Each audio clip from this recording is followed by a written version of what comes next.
திருவண்ணாமலை சித்தவேதை அபியாச அன்னதான அறக்கட்டளையின் சார்பாகவும் நிலைய தலைவர் ஜி சரவணன் ஐயா அவர்கள் சார்பாகவும் அனைவருக்கும் ஆத்ம நமஸ்காரம்.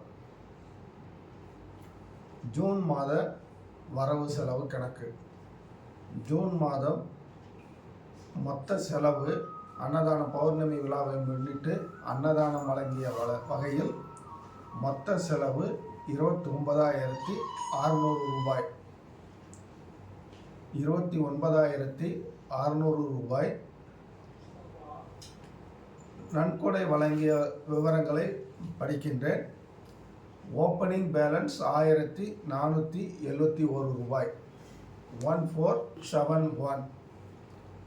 நன்கொடை வழங்கியவர்கள் ஐயா ராஜாபாபு அவர்கள் மூலமாக பிரசன்னா திருஞான சம்பந்தம் அவர்கள் 9,500 ரூபாய்.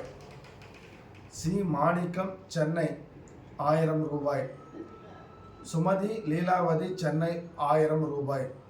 லக்ஷ்மி சென்னை 500 ரூபாய். சக்திவேல் துபாய் 2,560 ரூபாய். முரளிதர பெங்களூர் 5,000.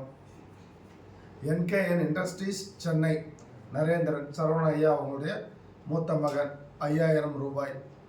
எஸ் தாமோதரன் சென்னை சரவணன் ஐயாவோட இளைய மகன் 3,750 ரூபாய். மகேஷ் தூத்துக்குடி 500 ரூபாய். ஆக மொத்த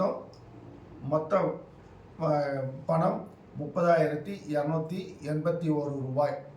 இதில் இந்த 29,600 ரூபாய் செலவு போக கையிருப்பு தொகை 681 ரூபாய் 681 ருபீஸ். இந்த கணக்கு வரவு செலவு கணக்கு யாராச்சும் பார்க்கணுன்னா யாருனாலும் எடுத்து பார்த்துக்கலாம். அதே போல் நம்ம வித்யார்த்தி கோட்டீஸ்வரன் அவர்களுடைய மனைவி உடல்நலம் பாதிக்கப்பட்டிருக்காங்க. அவர் பௌர்ணமி விழாவப்போ கூட்டு ஜபத்தில் எல்லாரும் ஜபம் பண்ணுங்க அப்படின்னு ரிக்வெஸ்ட் வச்சார். அதன்படி அவர்கள் பூரண நலம் பெற்று வாழ்வதற்காக பௌர்ணமி விழா ஒன்று அனைத்து வித்தியார்த்திகளும் இணைந்து கூட்டு ஜபத்தில் அவர்களுக்காக அப்பாவிடம் பிரார்த்தனை வைக்கப்பட்டது. ஆத்மா வணக்கம்.